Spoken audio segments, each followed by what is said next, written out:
Welcome back, Lima Land. You wanted it, you asked for it, you got it. It is the second time we've done this on these airwaves. It's the king of the court, guys. We got incredible responses last year. We got incredible responses this year. It's unbelievable. Yeah.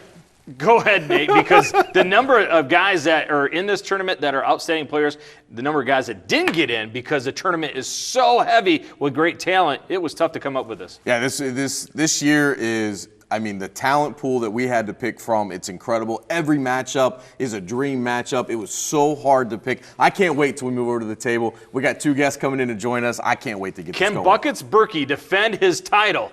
It's going to be a monumental task. Can Cam Elwer get the title? Jordan Priddy, what upsets are we going to see Foster, on the way? Yeah, Sean Foster. All these names. The matchups are incredible. We're going to go over to the table. We're going to join Chris Howe and Mark Allstatter from the Lima News. Boys, it's King of the Court. Join me, won't you? Welcome back to the Three Wise Men, and it's time for the King of the Court, the second annual King of the Court. We're joined by Chris Howe, Mark Allstatter from the Lima News. Guys, it is the best time of the year, and I think we found something that all of Lima Land wants to talk about. We got so much responses from last year's King of the Court. They screamed, let's do it again. Here we go. Honestly, last year we talked a great deal about how tough it was to come up with 16 names. Yeah. We could have gone 24 to 32 players this year. I mean, this was extremely tough. Chris and I talked off air, and he's like, really, the last four and the first four that were out of this, very interchangeable, right? This was a very tough bracket to come up with, but I think we came up with the 16 best players for this tournament. Listen, we talked about this last year. You know, if there was a way to make this possible, everybody would want to see this. And, you know, we couldn't make it possible this year, but the 16 names that we ended up on here are the who's. I mean, we talk about all the time how blessed we are in this area with the athletes and all the things we get to see. It has been a long time since this area has seen this kind of talent all at one time. It makes doing things like this a lot of fun, but also really difficult. Yeah. Well, there's nothing more these guys want than this belt, other than being on the Lima News Dream Team. That's right there, 1B. Have to be. Well, Nate said everybody wants to see this. We're getting close with the District 8 All-Star game. Yeah. Great lineup. Most of these guys on this list are playing in that game. We were talking with Coach Vermillion tonight, and he's so excited about that game. I'm excited. I know you guys are excited. So we're getting close. If Miles has his way, we're going to make this a dream reality. It'd be a fantastic thing to see in real life, right? And it'd make great TV, wouldn't it? This one-on-one tournament, it'd be amazing. Sponsored by. A lot of people. Let's go over the rules, Miles. All right, all games are up to 7. Because remember, this is a one-day tournament. So we didn't want to make this a lengthy thing because you want guys to be fresh if they'd keep advancing. So it is all games up to 7. You got to win by 2, though. All right, it's make it, take it. So here's where the advantage is to the top seed guy. You get the ball first. So if you go on a heater and you get 7 straight points, you win, right? So it's important that you make that first basket. Shots are worth 1 unless it's behind the arc, then it's worth 2. So regular playground rules on that one. We do have officials. So if an official sees a shooting foul, you will go to the free throw line and you will shoot. If you make it at the free throw line, that is worth a point. Top seed gets the first possession, must return the possession past the 3-point line. So if there's an air ball, you can't catch it and put it in. You have to get it and take it back behind the 3-point line to start your offensive possession. And it's going to be a lot of fun. For the bigs, can you give me the officials' names? Because they get beat up in the middle. I just want to know. All right, guys, we ready? Yeah, let's go. do it. All right, let's start with a number 1 and a 16 seed, Beckett, Berky, and Brody Fortman. Gentlemen, Beckett, Berky is great. Brody Fortman is great. We'll start with you, Miles. Well, Beckett Berky gets the 1 seed because he's a defending champ, Absolutely, right? So he's got the crown until someone knocks it off his head. He's going to be the number 1 seed. We had a lot of conversation. Cam Elwer is the 2 seed. Should have Cam been the number 1 seed? Well, the champ is still here, right? The champ is still around. Had he graduated, it might be a different number 1 seed. Beckett Berky, Buckets Berky. He is the king. He's taking on Brody Fortman. Love Brody Fortman. A lot of his 3-point shots come, though, on open floor opportunities. Right? Not going to have that against Beckett Berky. He's going to be in his face the whole time. I love Beckett's ability to attack. I love his ability to shoot the 3. I have Beckett Berky moving on because of that. Yeah, this is one of those matchups. Beckett's going to begin with the basketball. There's a chance that Brody might not get an opportunity even to get a shot off with this. With just the way that Beckett is. Now, Brody gets it, and he gets a couple of looks. He hustles behind that 3-point line. He fires some stuff up. He can make this one close, but I think ultimately it's going to go to defending champ Beckett. Look, salute to Brody Fortman because somebody had to take on the defending champ in Right. the first round. I wouldn't want it to be me, and he belongs in this tournament, no doubt about that. But Beckett Berky, he's not Virginia of 2018. He's not Purdue of 2023. He's not losing in the first round. We'll see him next round. And this match intrigues me because Brody can hit the open shot. Yeah, I think he can. with the one thing about Beckett, I've seen him a couple times this year, his defense ability is off the charts too. The length, guys try to drive on him all the time. He's got the length, he can move his feet. I'm kind of with you, though, Nate. I think if he gets on a roll right away, it could be really a hard time for Brody to catch up. Yeah, Or he can get the ball back. Yeah. I'm not going to talk a lot about this matchup. It's Duke versus East Carolina. I'm just trying to be nice. East Carolina is a really good program. They're playing in baseball, though. Exactly. We're not. I'm going back at Berkey. Is this where we should say we love every single kid in here? Yeah. Great guys. Guys, is there anything better than a 9-8 matchup? And boy, we got a great matchup here. Max Hammonds, the Lincoln View Lancer, Braden Mescher, the Marion Local Flyer. Defense versus offense. We'll start with you, Nate. Yeah, this may be the best matchup in the entire first round. You have maybe the best defensive player in Northwest Ohio in Braden Mescher against one of the top scorers in Max Hammonds. He seems to be able to hit from anywhere. It never really seems to be out of range. This one is really difficult for me to decide who I want to take. And, when we've done these before, I tend to talk myself in and out as I talk. This You is true. changed midterm. Go back to the Queen of the Court. I I did say this, change but I'm my gonna go mind as we talk. But I think ultimately in this style, I think that the ability to score will overshadow that defense, because if you can pull up, you can hit shots from deep, you can make some of those shots that maybe it makes it a little bit harder to defend in these one-on-one tournaments. So ultimately, I already have my first upset, at least as far as the seed goes, and I got Max Hammonds moving on. I like that call on that one. Max Hammonds is a great scorer, but I think the thing that negates great scores, tremendous defense, right? Who plays better defense than Braden Mescher? Does anybody play better defense? Well, I mean, I than just him? said he was probably the best defensive player. He's a Ohio. lockdown guy. I mean, that was just right? my take. I agree with you. That was just my take. I agree with you on that, but I like tough defense. I like the hard nose. Who's tougher than kids from Marion Local? Nobody, right? And I used to losing, that's for sure. So I'm going to go with Braden Mescher because of his defense ability. In a tough one, though, if this is like a 7-5 game, I would agree with that. Look, 11 times this season, this Marion Local team has held the opponent to under 35. Braden Mescher's the anchor. He's the reason for that.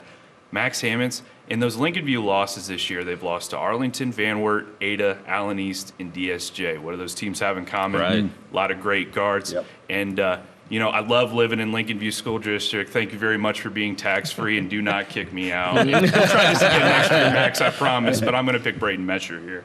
I got to agree with you with Chris there. Braden, I watched him play against Walpock, and I tell you what, to me, he's one of the best lockdown defenders I've seen in a long time. I mean, all Ohio defensive back, a great running back. He shows the physicality when he defends. I watched him play Walpock and really just shut down their scores.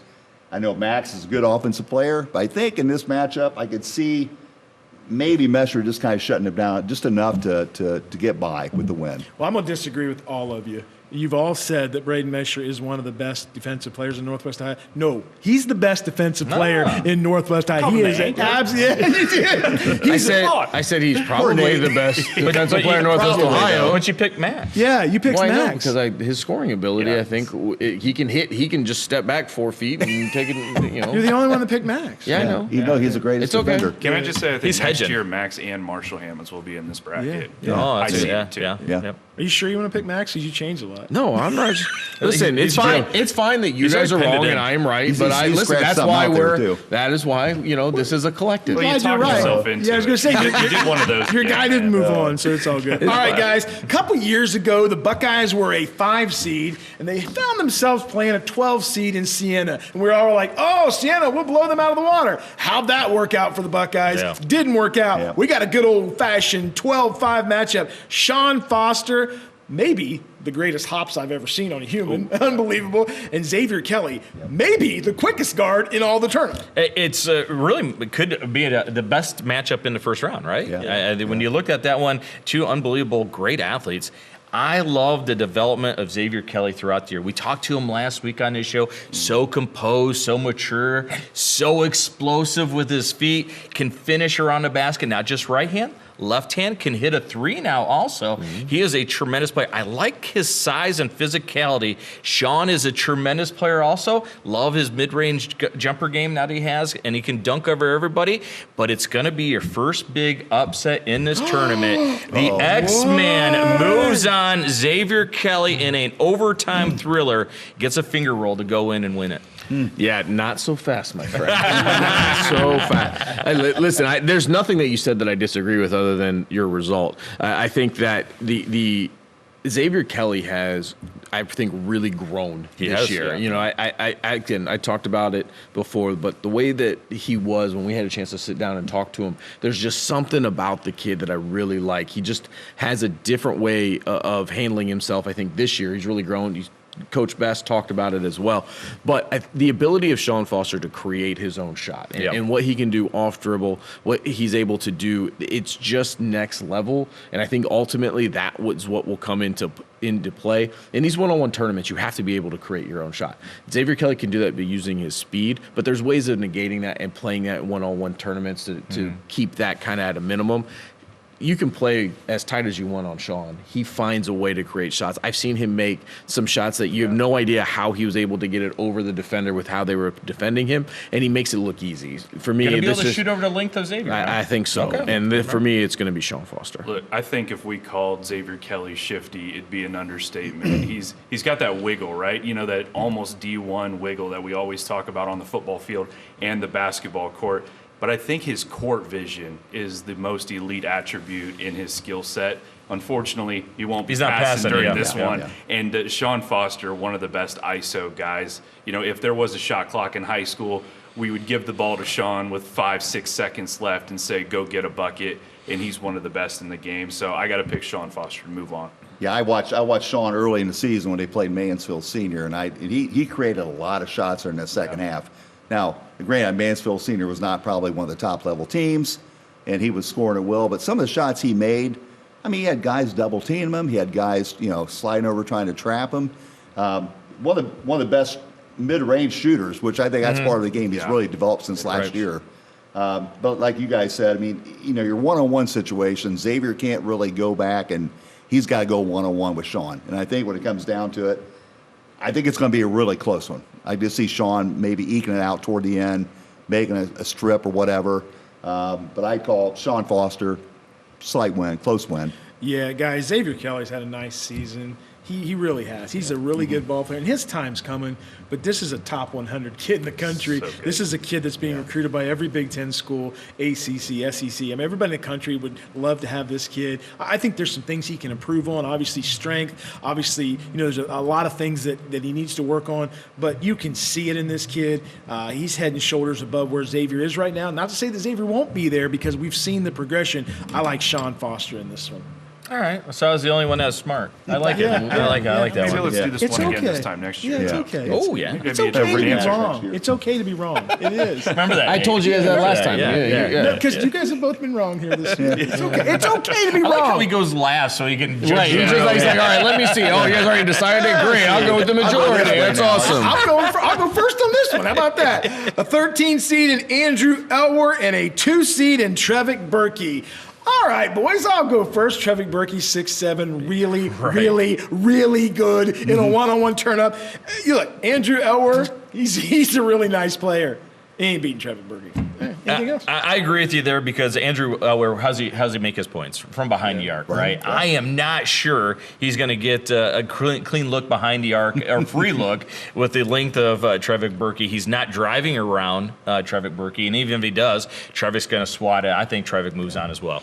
So this one I think is going to be a lot closer than people think. I really do. I think that Andrew Elwer gets overlooked criminally at times, and it's because of everything else that goes on with that Delphus St. John's team. But what he's able to do on the floor, you say he can shoot the three, and he can. He can. But I'm telling you, I've seen Delphus St. John's quite a bit this year. He has no problem driving, getting into the lane, making tough shots through contact, getting to the rim. He can do all of those things as well.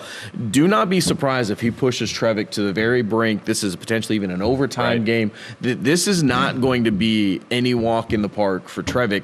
And I'm telling you guys, as much as I love Trevick and everything that he can do and his size and his ball handling, I think that three-point shooting ability of Elwer, eventually Trevick's going to have to back off a little bit because you're going to see Andrew get around him a few times, and then you're going to see that sharp shooting ability. I'm taking Andrew to pull this big upset. I think Andrew Elwer knocks off Trevick in overtime. It's going to take extra time, but he gets the job done. Wow. This to me is the biggest travesty of the tournament so far because I think Andrew Elwer's criminally underseeded. If I would have made this, I probably would have had him as high as 8, maybe in that 8-9 matchup. Mm-hmm. So we'll put this one on Miles, but either way. You're stupid. You're dumb. Mistake. You're wrong and Wait you're a minute. dumb. I came up with this.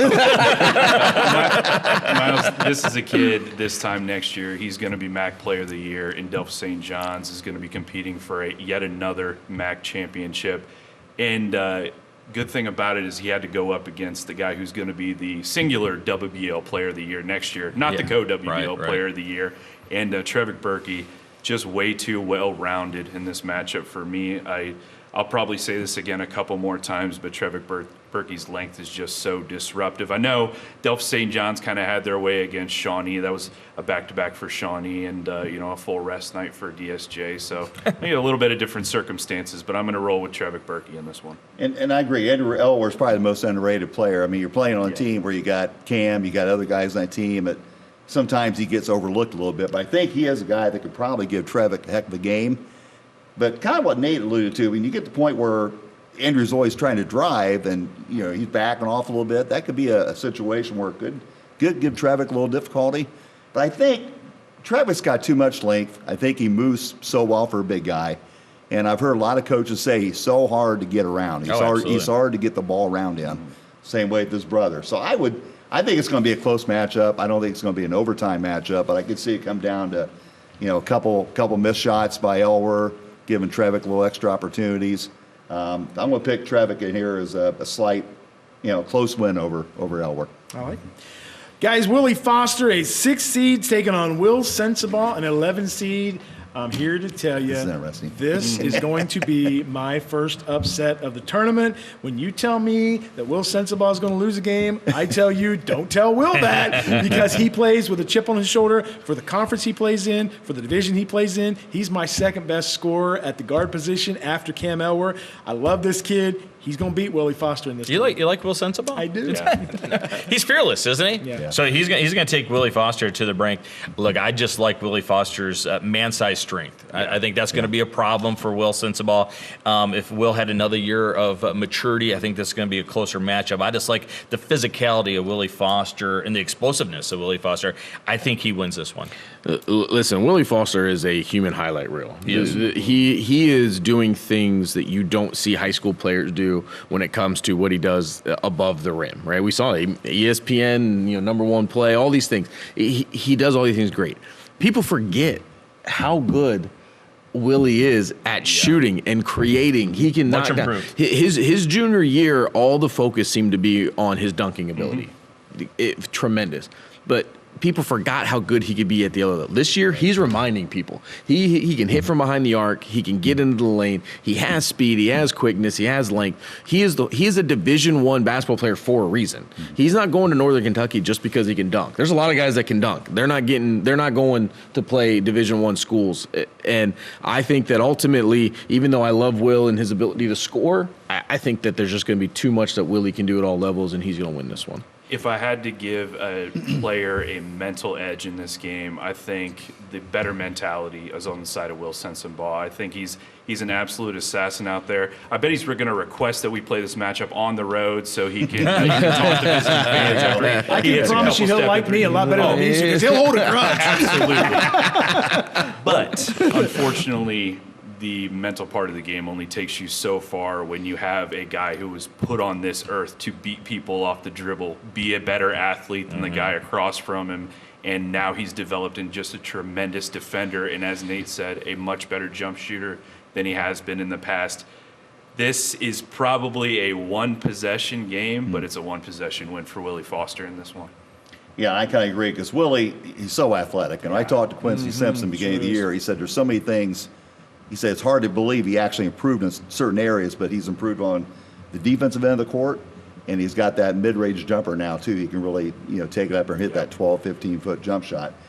I mean, you talk to other coaches about Will Sensabaugh, he is an assassin. He's one of the best guys who can take the dribble, stop at that 15-footer, or take it right to the rim.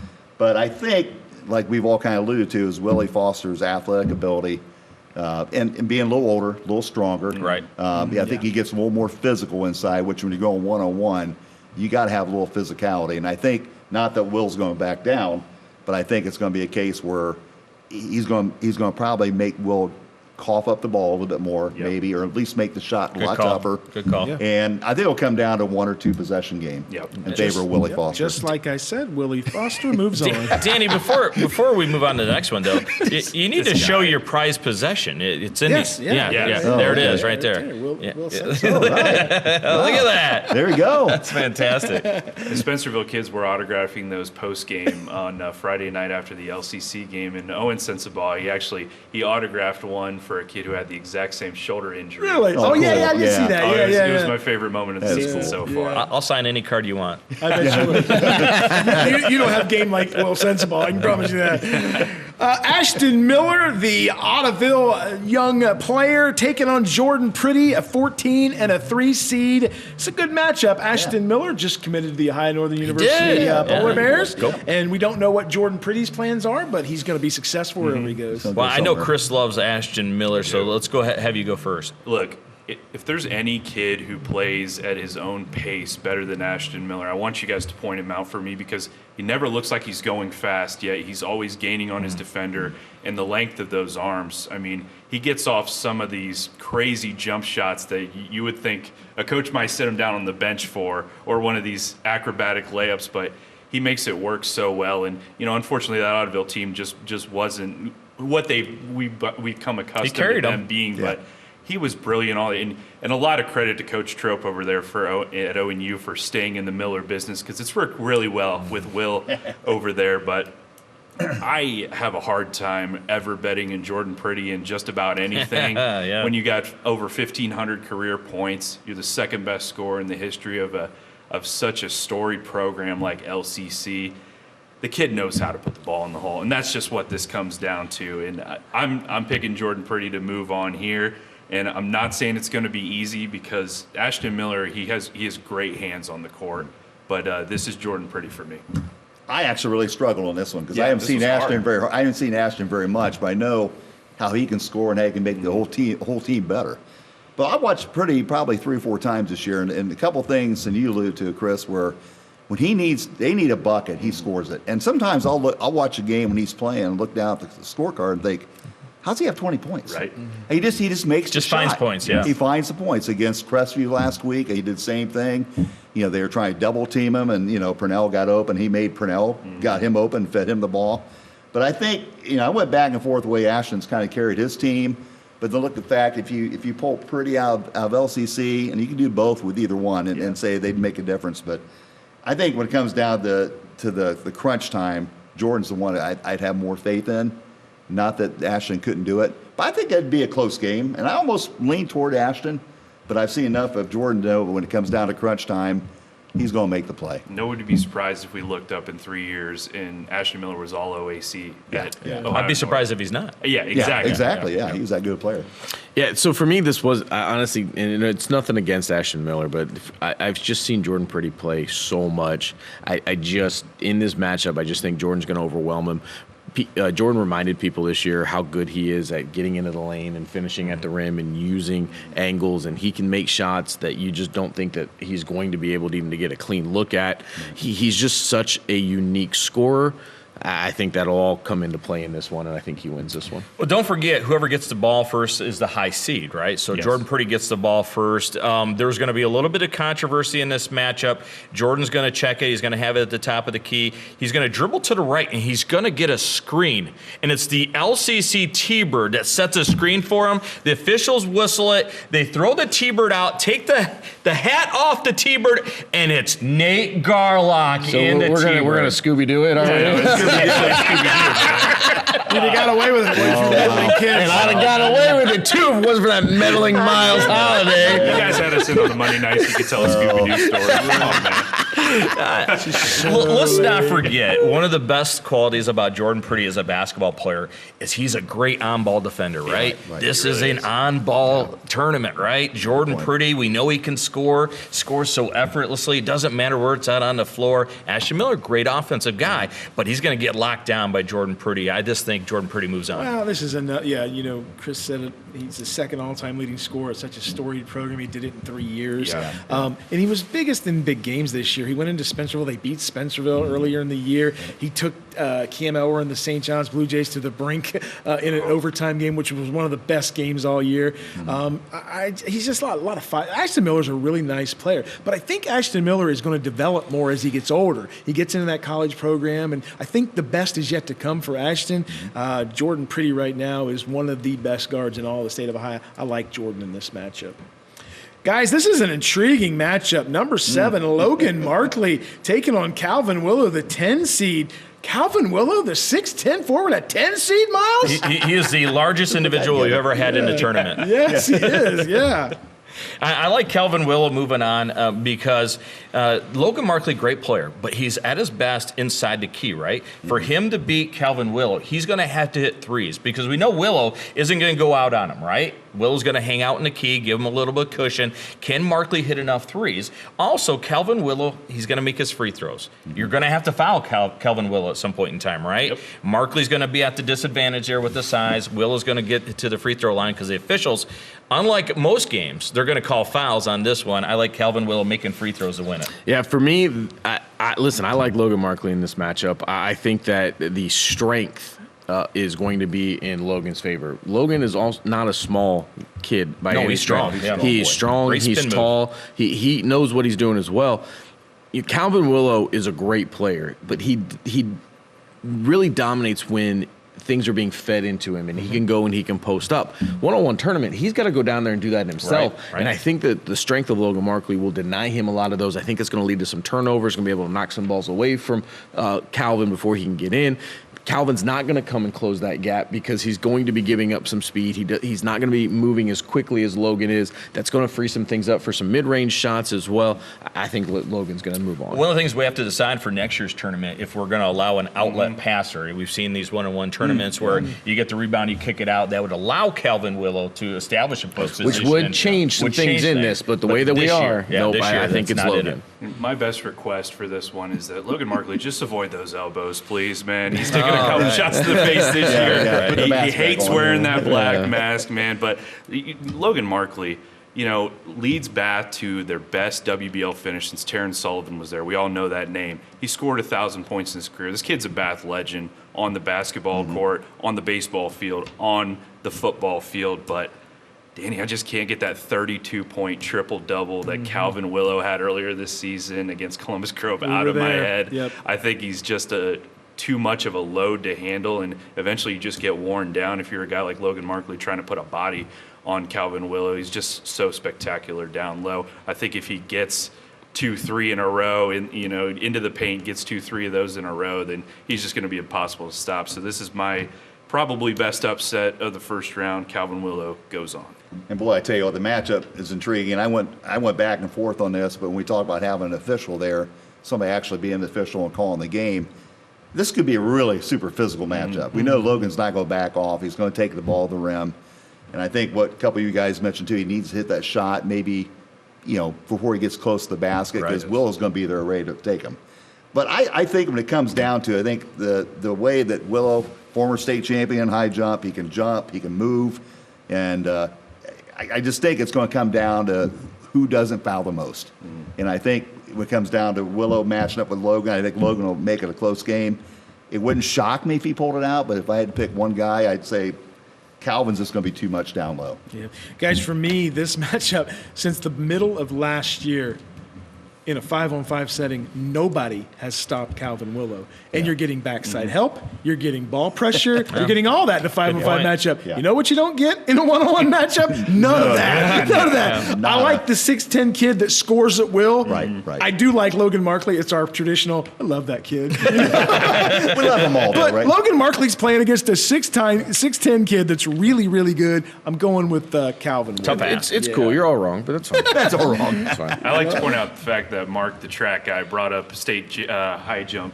I got it. Yeah. He got beat last year, but Did you guys know my daughter ran track? yeah, I think I heard that last couple episodes. I think. Thank you. God bless these guys. All right, guys. Speaking of tall players, how about this? Number 15 seed, Miles. Cole Albers. That's how tough the bracket was, yeah. Tough bracket. I don't know if you guys know this kid, Cam Elwer. He's pretty good. He's one of the top 10 scorers of all time. Not bad. What a matchup this is. Mark, how do you see this one? You know, I look at, and this is really a really, I don't say odd matchup, but you look at it and be a one-on-one situation. You know, Cam Elwer sitting at what, 59% from three, and like 70% from two. Ridiculous. That's staggering. Yeah, you know, you would say a normal matchup with a guy at 6 foot tall going against a guy the size of Cole Albers, you would think, okay, he's got to hit threes. But, you know, Cam can drive around anybody. Yeah. So I wouldn't say he has to hit the three to beat him, but I think the combination of his inside-outside game, and I think he's got such quick hands, Cam does, that it might be a little difficult for Albers to get inside and do what he wants to do on a consistent basis. So I actually was kind of leaning toward Albers, but I thought, boy, where is Cam actually weak at? I mean, he plays defense If you too. find it, let us know. let us know. A lot of coaches in the area would love that information, Yeah, actually. there's a lot of teams trying to figure that out, and I just thought there's too much offensive ammunition with Cam, plus the fact he's got such quick hands. I just think he's gonna be able to drive on Albers, score enough inside the paint, and then he'll hit that three every once in a while that might really open up the game, and he might pull away from the long shot. Listen, it's a game to 7, fellas, and to me, this is probably a shutout.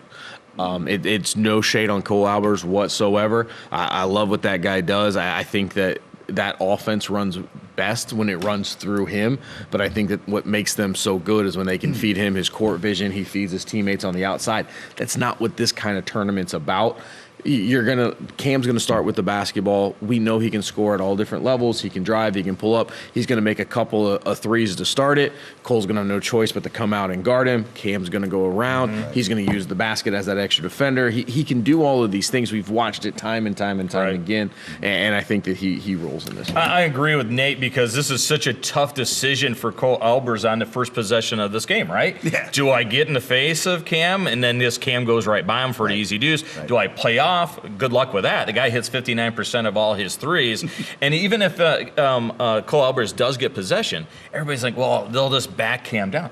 One of the most underrated things about Cam Elwer is he is physically strong. Yes. We take him, watch him on the court, and he just takes guards and moves them because he's physically strong. I'm not sure even if Cole gets the ball that he's going to be able to back Cam down. I got Cam moving on. Guys, in the last 4 years, Delphus St. John's is 4-0 against Mescher, and Cam has had 45, 26, 40, and 23 against him. He's not losing this matchup. He's probably not going to give up a point, in my opinion.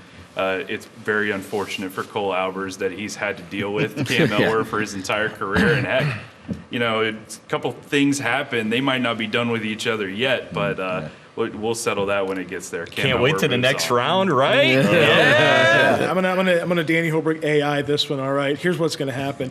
Cam's gonna stand out there and he's gonna go, "Hey Cole, come here, come here," and Cole's gonna go, "No, I'm gonna stand back here. Well, I'm gonna knock down threes." Yeah. And when he does bait him into coming out there, he's gonna go around him. Yeah. Who said 7-0? I did. Yeah. I think so did he did. I think we're gonna agree on this. Cole might not touch it, right? Yeah. No, there's no way. Yeah. No. Cam Elwer moving on. Yeah, Cole, though, going to Hillsdale, they got a great one right there. He's going to do great things. He'll be he'll be fantastic. great. We love him. We love everybody. We love everybody.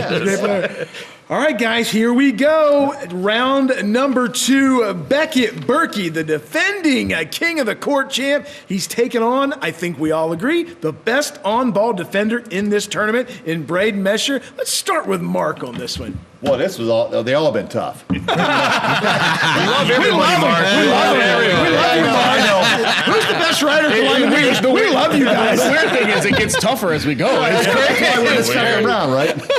You know, I keep looking at this, and I think, I've seen Mescher, I've seen him lock guys down, but I haven't seen him lock guys down like Berky. Yeah. Different animal. No offense to the Walpole kids I watch, and you know, he locked him down.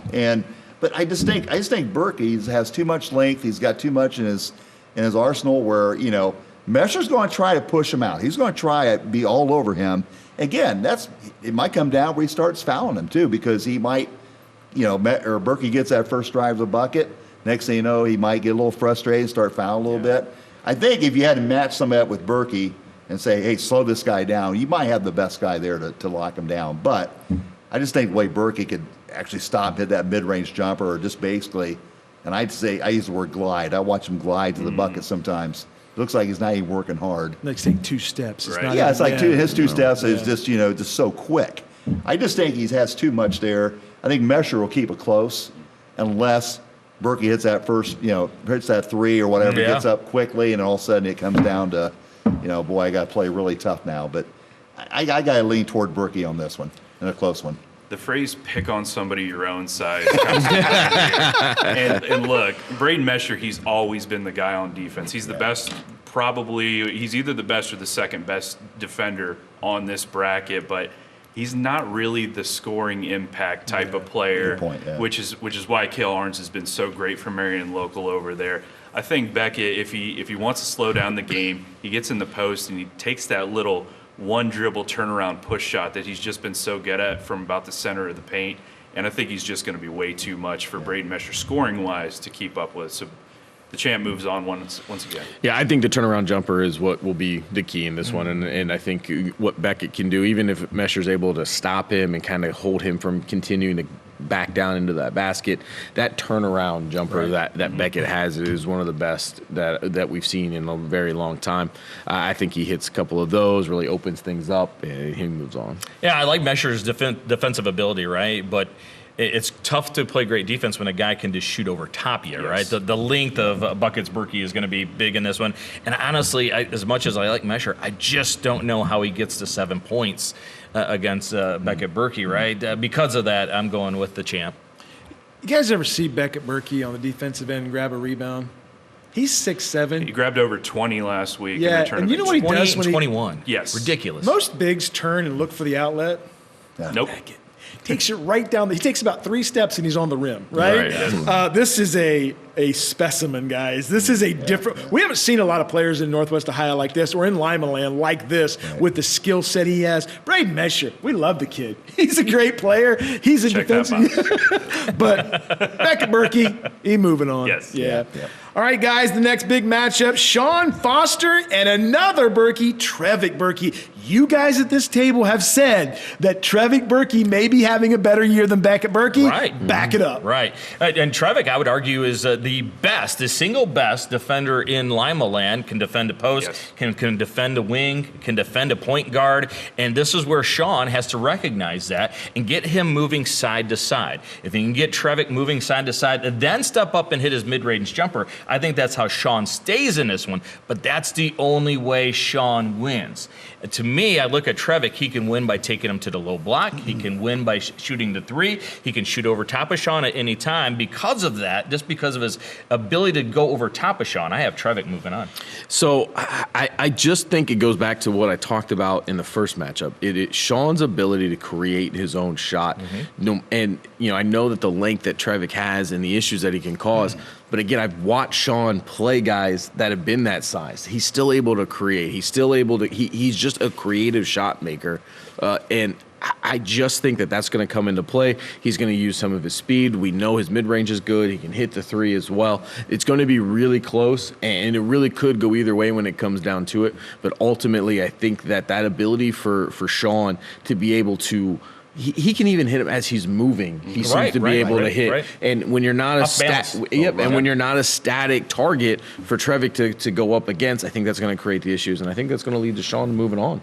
Okay. Well, Danny brought up the fact of do we know if Trevick or Beckett has been the better Berky this year? Well, that's a great point. WBL decided to punt on making that decision, and they made him coach, which just makes it more difficult for us when we sit down Wednesday and try to decide who's better than the other. Second Dream Team reference. Either way. Oh, you guys put out an issue? You guys do that? Do you guys do that? Yeah, don't be fooled. We all wait for it every year. Either way, We read it to Danny. These 2 guys went straight at each other earlier this season, and while Lima Senior won that game by about 24, Trevick had 20, Sean Foster had 15. Trevick Berky, to me, the best defensive player in this bracket, no questions asked. I'm going to take him to get this win. I think either one of these guys could have been the 4 or the 5 seed, and I don't think it's an upset regardless, but I think Trevick moves on. Well, I don't know who mentioned earlier about 101. It comes down to it had to be a score. Trevick can score. Yes, he I don't can. think he's a super high-level scorer. Sean, I think he can create shots anywhere on the court. I think his quickness and the way he can get to the basket could be trouble for Trevick. I know he's probably, we think, might be the best defender, and I'd say he's up there. But I think the fact that Sean can create a shot no matter where he's at and be in a one-on-one situation, I haven't seen anybody really take and shut down Sean Foster one-on-one. Now, I only saw one game. It wasn't even close. I saw him score 42 points in 3 quarters. Right. And they were trapping. They were doing every type of defensive scheme on Sean. And he was able to create shots. I think it's going to be close. I just got to take the score. I got to take Sean on this one. Ooh, Danny. 2-2. You don't get the easy way out finally, Danny. All right. Oh, brothers So of if I could, destruction. I know, right? If I could just rewind what I said, you ever see him rebound the basketball and run down the floor? Same thing. Right. Is that what your This- rewind sounds like? Sounds like something like that. This They're gonna count it. They're gonna count it. Don't forget, Trevick shoots like 65% from the floor. The kid is not Block shots too. Yeah, Yeah, this is yeah. going to sound a little different, guys. Sean Foster's one of the best players in the country. I mean, this isn't hard to figure out. Trevick is a really, really nice player. Do you love them both? I do love him. I do too. I do too. I love all the kids, man. What are you talking about? Somebody's mom and dad's going to call me and scream. But it won't be Nick Berky. That's right. No, Nick's a good guy. The Spartan moves on. Sean Foster. You know, I'm thinking a lot about Finally, Danny. you were finally right. It's finally right. Not in these guys' eyes. Oh, Thanks, Danny. Look at Nate screaming in the middle of the woods. Trevick, I picked you. I picked you too, Trevor. All right, You're a good guys. kid. Well, like them all. look, you got a chance to knock a Spartan out of this one here. Willie boy. Foster from Lima Senior, Jordan Priddy from Lima Central Catholic. love What this. a rivalry that is every year, and now we get to see it on the court. Well, you know they've played one-on-one before, right? They had to have at some point in time. yeah, as kids, They- sure, yeah. They had to have. So Yeah. it's kind of like that. Was it Rocky 3 when Apollo gets it back in the ring at the end against Rocky, and they go ding ding, right? Yeah. And then you don't really know Yeah. who wins because they end the movie, right? Well, this time we do know. And Jordan Priddy, like I said, the last round, tremendous defender, right? He is going to do a great job. He knows that Willie is an explosive guy, so he's going to play off enough, and he knows that Willie's ability to rise and fire has been something that he added to his game this year, right? Not going to let him get around, but he's going to have that left hand free enough. So when Willie steps and he's going to go to that rise and fire mid-range jumper, that left hand's going to be there just enough to bother Willie. And Jordan, we know, can score absolutely anywhere. I have Jordan Priddy moving on. So I agree with you. I'm taking Jordan as well. I think, again, that ability to finish in the lane, finish at the rim, the strength that he has, he can step back and shoot the three anytime he sees the need to.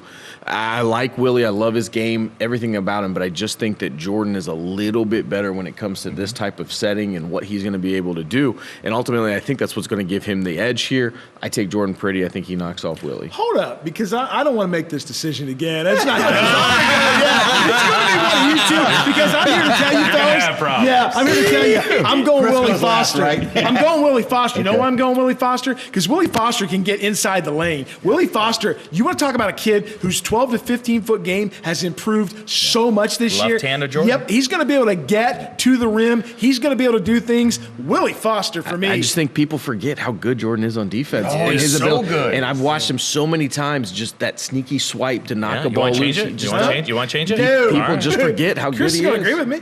Maybe.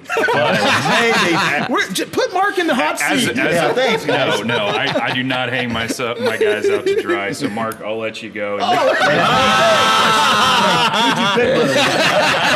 I'll tell you, That's great. I picked either Willie Foster or George Berky. So you really want me to go, right? Yeah, let's go. Yeah. Okay. And this was a tough one. I went back and forth on it. I just think it's going to come down to the fact that Priddy's going to really lock down on him. But I think Willie just has so much athleticism. Yeah. And I keep going back. It's a one-on-one situation. I think he's going to be probably the quickest guy he's seen. Maybe off the ball like that. I think Willie might surprise him how well he can lock down on defense too. I mean, it's just one-on-one. Say it, Mark. Say it, And I Mark. think it's going to be probably an overtime game. But I think Willie's just going to make too many plays, and he's going to pull out. he's going to pull out the win. Oh my! 2-2. It's yours, boss. Right now, Mark Allstetter's the best writer in town. He is. Take that title. And he can continue to work for me because we agree on All this right. one. Unfortunately. Look, I don't want to bury the lead, and there's so many reasons Can I change why. my? No, I'm kidding. There's so many reasons why I could pick Jordan Priddy to win this. Namely, he outscored Willie 33-7 in that Lima Cup. He's the Northwest Conference Player of the Year. I don't think anybody else should wear Agent Zero's jersey in LCC ever again. Oh, that's a Hang great that thing in the idea. rafters, man. The kid is spectacular. But the competition that Willie Foster has just proven himself time and time again against. Now they didn't win any of those games against Lakota West or Westerville North or Princeton, but yeah. Willie Foster was not the reason right. that they You're right, didn't. yep. And so I got to roll with Willie here, not even reluctantly. It's just one of those where you got to pick one and you got to live with the decision that you made. Even if it's the wrong one. That's fine. Hey guys, what a matchup we've got next. Calvin Willow from Arlington, Cam Elwer from Delta St. John's, and I think I heard Calvin say earlier in this game, hey little man, I'm already up 1-0 on you. Arlington beat St. John's last year. I got no problem going first on this one. That's bold. All right. Yeah, listen, Get it out of the way, right? it's Cam, and it's nothing against Calvin or anything, but Calvin's got to make a decision, and unfortunately, either decision he makes is not going to work out. That's for him. right, yeah. It's just not. He's either got to play back and try to guard against Cam driving, which is just going to allow Cam to shoot the three, or he's going to has to go out and he has to face guard Cam, which is just going to allow Cam to do what he does best, which is drive in the lane and finish at the rim. I don't think it's going to be particularly close. I think that Cam wins this one. There's a great scene, and I hope when we do this in real life that we have camera crews back in the locker room, because there's going to be the father who's going to read the out of the Bible, picking up the rock, putting it in the slingshot, and taking down Goliath, right? Because this is what this is, David versus Goliath. We have Cam You're going where Elwer. I think you're going? I have Cam Elwer. He's David, and Calvin Willow's Goliath, right? Yeah. Right. The big guy. He's going to take him out. He's This is a going to classic okay, misdirection. yeah. No, it's not. Danny just got confused. I'm waiting for the ending here. I'm dyslexic, so yeah. Danny hasn't watched David and Goliath, the TV show. Anyway, so I have Cam. It's on Netflix. I have Cam moving on because what Nate said, this is a really tough thing. Plus, when we've studied Cam, he is a stone cold assassin, isn't he? Mm-hmm. Calvin Willow, really nice kid. Love him to death. I'm not sure he has that extra level that you need to get to where Cam has that extra level. Cam wins this one. 359 days. That's how long Cam Elwer has been waiting for this rematch against anybody from the town of Arlington, not just Calvin Willow. And I'm sorry for Calvin to be standing in his way. But if he could bring, a guy like Jace Vermillion or Aiden Cavaney with him to guard the perimeter and detract Cam, I still don't think he would win because Cam Elwer is that good. He is. And he's been stewing over what happened at Bowling Green this time last year. There's no way You he's think losing. as he that. makes the winning bucket, he says, that's for regional. You think that's what he says? Well, that's right before he hosts the D7 trophy later Well, on this what year. would be so. better though is if as they do the introductions, Calvin comes out holding the regional championship, right? Like that'd be even better. Full Right? heel. It just I like puts- it. Yeah, I like that even better. That kind of getting fired up a little bit, wouldn't it? Yeah.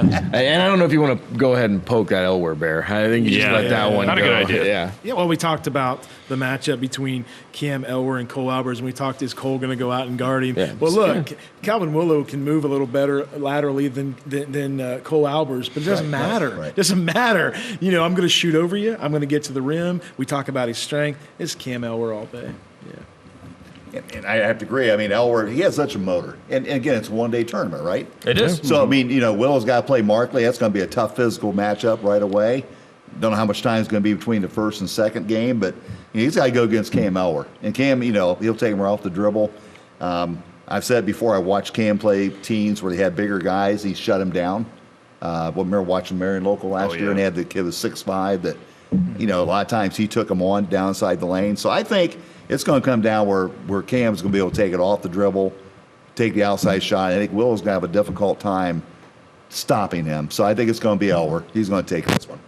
Beckett, Berky, and Sean Foster, they start out the Final Four matchup. What a matchup. We'll start with you, Chris. Well, here's the bad news is I had Trevick beating Sean Foster, and then I had Trevick beating Beckett in this matchup. So I'm back to square one on the drawing board here. But, with Beckett, with Sean Foster, there's a lot of the similar things we can say about what each one of them does well. But I'm a little inclined to lean Sean Foster here because if he's good enough to beat Trevick Berky, he's coming for the whole family. He might take on Nick next, who knows? But I'm going to take Sean Foster to make it to the finals. So listen, the way that I had done it a couple of different ways because we don't know how this all going to play out. It's a collective, and so I wanted to see what I thought of matchups if it didn't go the way that I predicted. And I obviously had Sean moving on, but I had done one where it was Beckett and Trevick. And as I looked at that, I also had Trevick knocking off older brother and kind of taking over that crown, and getting into the finals. So if I think Trevick's going to beat Beckett, and I took Sean to beat Trevick, I got to go with Sean to knock off Beckett. The king goes down in the semifinals, and Sean Foster moves into the finals. Let me repeat though. Okay, different paths, right? Beckett, easy one in round one. Mm-hmm. Round two, didn't really have to sweat too much. He's fresh. This is a one-day tournament. Look at Sean's path. Grueling against Xavier Kelly. Trevick, very grueling matchup. I had Trevick beating him. I had Trevick beating Beckett also. I'm not sure Sean has enough in the tank to beat the king. Beckett's going to score against Sean. Is Sean going to be able to score? Tired Sean, is he going to be able to score against Beckett? I have the king still moving on. I have Beckett winning. I agree with Miles. I mean, that's why I looked at, too, the matchups before you get there. The same day tournament. And he wishes he'd have gone. and you look So bad. You guys think teenagers get tired that easy? I'm just wondering. I just wondering. no time We out used in to do it between. from sun up to sundown on I mean, tournaments you're like that. talking about a Division I guy. He better not get tired after two one-on-one games. But To seven. The thing about Beckett, though, Sean he's going to try to drive on him, no doubt about it. But I think Beckett can stay with him. I think he can wear him down a little bit. Yeah. And I think just the matchups before would be a factor, I think, a little bit. Not that Beckett had a super easy route there. Because, remember, we had Berky playing Mescher. Mm-hmm. Mescher's probably the best defender out there. So it's not an easy way there. But I think when it comes down to it, Beckett, inside, outside, I think he can probably at least make it really super difficult for Sean to drive the lane because of his length. I got to take Berky in this one. Appreciate this, guys. All right. All yours. Sean Foster's a fantastic player. Beckett, Berky, we love both of those guys. For me, it's all about the length. He can go inside. He can go outside. I completely agree with Mark. He's going to make it real hard for Sean to score. If he's not hitting jumpers, if he's tired like you guys say he could be, then everything's going to matter with the legs. I like Beckett, Berky in this. The king moves on. Yeah, I think to build on your point too, like the size is going to be important because foul trouble too, right? He's going to get some free buckets against Sean just because officials are going to call foul and he gets to the free throw line. Old guys stay together, Chris. Yeah. It's all right. We got this. We got Well, you this. got a chance here. I'm a young guy. I'm not going last on this one. I'll go last. You go on this. last on I'll this just one. Tough Yeah. being right sometimes. I know, right? You It's know. fine. Willie Foster, Cam Elwer. It's the other side of the Final Four. Let's start with Mark. Yeah, this is going to be an exciting matchup here. Willie Foster and Cam Elwer. It's going to be one of those games where I can see the guys both having difficulty getting the rim because I think they're both going to lock down. They're both be getting after it. The amazing athletic ability Willie has. I mean, you look at what he can do with the ball and he can make that jumper. Cam, I mean, he can just out there and hit those 15-footers. Now, it's going to come down where he can hit those jump shots, or does he have to turn to just taking the ball to the hole, which I think Cam would try to take the ball to the hole more than they should. I think it's going to come down who doesn't foul that much, because Willie's going to be all over him. Cam's going to be all over him. I'm going to call it a close one. I'm going to put Cam as the winner. Could be an overtime game, one possession game. I think Elwer's going to sneak it out. I'm going to apply the logic that you guys just applied to the last one. Look at the path, right? Willie had to take on Will Sensabaugh. Mm-hmm. He then had to take on Jordan Priddy. Mm-hmm. Physical, fast, quick games against guards. I mean, you got to be into it. We're talking about Cam, who at this point maybe not even have given up a point yet when he took on Albers and Willow. Two quick games for him that, the opponents may not have even touched the basketball very much. He's going to be the fresher player. I think the ability to shoot the three is going to come into play here as Willie's going to play off a little bit. He's going to try to be a little bit more protective of the ability of Cam getting into the lane. That's going to allow some open shots for Cam. He knocks these down. I think that's what's going to lead to Cam knocking off Willie and moving into the finals. Yeah, I like Cam in this matchup, guys. I've said it before. He's one of the best scorers we've ever seen in the state of Ohio. It's the first time in this tournament he's played somebody about his same size, with Willie Foster a little taller, but his ability to knock down threes, his ability to get to the rim, he's a 4-year starter. He's a Division I athlete, as is Willie Foster. Yes. I think Willie Foster's fantastic, but every time you've ever doubted Cam Elwer, he's always showed up. I remember 2 years ago, Miles and I go to OG for the Winter Classic, and we're like, oh, Dayton Dunbar's bringing these athletes. They're going to lock him down. He had 36 at half or something like that. Ridiculous. Willie Foster, maybe one of the best athletes we got on this bracket here. I just like Cam Elwer in this one. Look, we've all seen the clip of Sean Foster kind of calling out Delphus a little bit. Yeah. He might have write a check that his teammate can't cash here because Cam Elwer heard that and saw that clip, and he took it personally. Is that what Michael Jordan said over and over in The Last Dance? So when Cam Elwer takes it personally, it's bad news for anyone who's standing in his way. This is Cam Elwer, and I think he runs the score up on him a little too. I mean, he might score 8, 9, 10 points just to put a little bit of an exclamation point on it. Wow. Yeah. Wow. I do like Nate's point, though, about the different pass, and I think that does allow Cam to be a little bit fresher on that. Until someone can stop Cam from making threes, I mean, how do you go against him, right? He's just so dominant. We've seen games where guys are in his face, and he just steps back to 26 or 27. It doesn't matter. I think that it makes it very difficult for Willie, and so Cam moves on in my estimation. All right, guys, the championship game is set. This looks familiar. Yeah. I just want to say this. It's It's a rematch from last year's championship game. Now, if no one has any objections, This time inside a steel cage. Still cage. if no one, Pound basketball. Or we can do entire families against each other. We do 3 hours for Chain them Berky. together, you know. grease pig contest. If no one has, That's a round head thing. it's a round pig. That's a How round do you head go thing. from pro wrestling to grease You said pig? round cage. head. You said cage. If no one has any objections, this is his baby. He gets the final vote. All right. All right. No, I think it's fair. I think you've done a fantastic job of promoting this. Yeah. This is what you do, your and baby. I appreciate that. So you're going last. I want to give a lot of credit to Pro Wrestling Illustrated from back in the day, who would have these dream matchups between Hulk Hogan and Ric Flair before we could see them. And so that was stayed with me, and that's how this came to Before birth. we go around the table, where's the championship game being played at? That's Yeah, going that's to a good depend on question, something. yeah. Not Is in it Minnesota? round head? Or, Yeah. Is that what Danny said? Danny said last year in Minnesota. Yeah. Humphrey Dome. I forgot about that. Yeah, I want to talk about the most random glad thing you guys ever said remember. here. I do remember that. It's random. There's Yeah, one yeah. person at the table who doesn't forget. Where would you like it played, Danny? You know what? I want to go old school and go back to St. John Arena. All right. Oh, yeah. there we go. There we go. St. John take Arena. A few where we're- games in a day back Yeah, I've been to a few then. games there. That's cool that you want a Lima Land area tournament to be played outside of Lima Land. I never said anything about 2 Akron teams playing in the Elida this week. So, all right, Nate Garlock, you're starting first, brother. Awesome. Way to go, big guy. All right, so Woke him up. listen, last year we had this exact same final. You know, we've already broken down this matchup. Not much has changed. They got a year more of experience. They got a year more under their belt. They both progressed, but you're talking about, I think, Cam Elwer in a way that we weren't even talking about him last year. We knew how good he was and how good he could be. This is going to be what I think a lot of people think, and I think what we kind of hope around this table, Mr. Ohio basketball. There's a reason.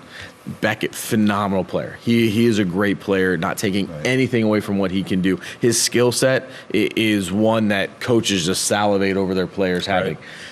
Length and size doesn't matter to Cam. He's already played 2 guys that are taller than Beckett. He's played somebody in Willie who's faster than Beckett.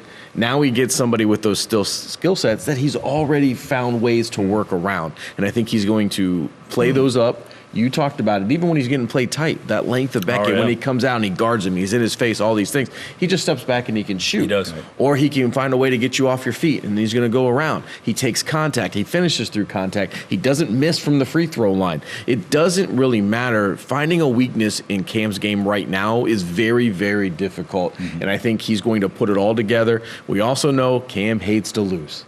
Yeah. Cam hates to lose. He's trying to avenge that loss. This was a revenge tour for him. He took Calvin down. Next, it's going to be Beckett, who got him last year. I think Cam gets this back in the rematch. I think he is going to be your 2026 King of the Court.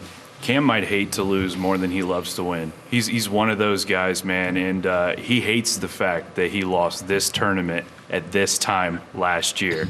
And so there's no way that I could see him repeating this. I thought he was going to end up getting Trevick Berky in the finals. Instead, he swapped Jimmy Uso for Jey Uso. Since Miles made a pro wrestling reference, I got to follow up. But there's going to be no better sight than watching Cam Elwer hoist the D7 State Championship trophy, win the Mr. Basketball Award, and do so with the championship belt around his waist at center court in UD Arena.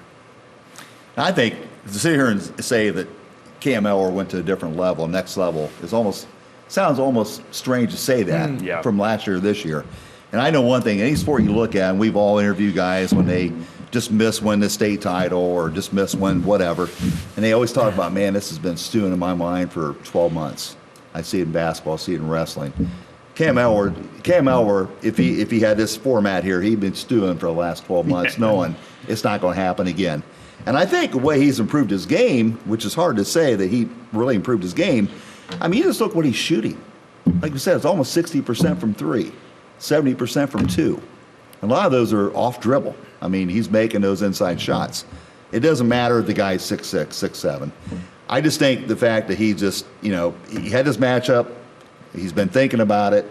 I think it's going to be a heck of a battle, but I just think Cam's going to find a way to win it, whether it's taking that shot or making Berky foul him. Yep. I think he's going to sneak it out one way or another. So I'm going to pick Cam as the winner this year. Yeah, look, we're watching the greatest player to ever play at an institution like Delta St. John's that has just a bevy of great players. Right. When we talk about the history of this program, you're talking about a kid who's going to pass LeBron James on the all-time scoring record. You're talking about a kid who, if I have a vote, and I don't, he's Mr. Basketball this year. Right. For what he means, what he does. He's a 30-point-a-game night scorer. He never backs down. You've never seen him have a bad game. You've seen him have some better, but you've never seen him you've seen him play Division 1, 2, 3, 4, 5, 6, 7 talent. He doesn't back down. His dad talks about his work ethic. Right. The kids on that team respect him. He is as good. My brother called me a couple weeks ago and says, hey, where's Cam Elwer in Delta St. John's playing at tonight? I want to make sure I go see him play. How many people do we talk about that? Like everybody wants, they fill gyms up. The community. This is a legendary kid right here. Yeah. I love Beckett Berky. Okay, all right. I love Cam Elwer's your champion this year. All right, now Beckett does have a chance. So you guys are underselling the fact that he is the defending champion. Yeah. He's got a lot of advantages. Knocked him off last year. Yeah, got a ton of advantages over top of Cam, right? But for Beckett to win, though, he's got to go on an early run. Remember, he has the ball first, 1 versus 2. He's got to go off, get 3-4 points to get that lead, and then do a great job defending Cam. But that's the problem, right? Therein lies the problem. Once Cam gets the basketball, it is make it, take it. It is so difficult. People forget how good he is at driving the basketball. I go back to when they played Shawnee and they had Trevick on him, right? Mm-hmm. And Trevick did a great job. And then Cam said, you know what? I'm just going to dribble to the lane and I'm going to finish with my left hand as the big, tall 6'7" kid tries to swat it away. And it's just going to be just out of his reach, right? Cam Elwer is going to be maybe a state champion, maybe Mr. Basketball, but he is going to be the king of the court here in Lima. Cam Elwer. You know, there's nothing Cam loves more than hearing maybe he'll do this or maybe he'll do that. Now you got fired up. I don't know if you know this, but we already voted for all those awards. He's already won them. It's true. And Danny, I know you said you don't have a vote for Mr. Basketball. Somebody at this table does have a vote for Mr. Basketball. Mark, who are you going to vote for? No secrets here. Chris Howe. Chris Howe, Mark Allstetter. Guys, thank you so much for helping us out again. And I'm sure Cam Elwer will be sending those fruit baskets over sometime soon. Hey, We'll share them with you. let's do it again next year. Unfortunately, Cam won't be able to defend the title, so we will have a new champion for the third year in a row. For our viewing audience, when does the Lima News Dream Team come out? About 2 weeks from now. About 2 weeks. Yes. All right. How much you want to bet that fruit basket they send to Mark has a lot of prunes in it? You want some of those? Great stuff, guys. Thank you. Thanks, guys. Thanks.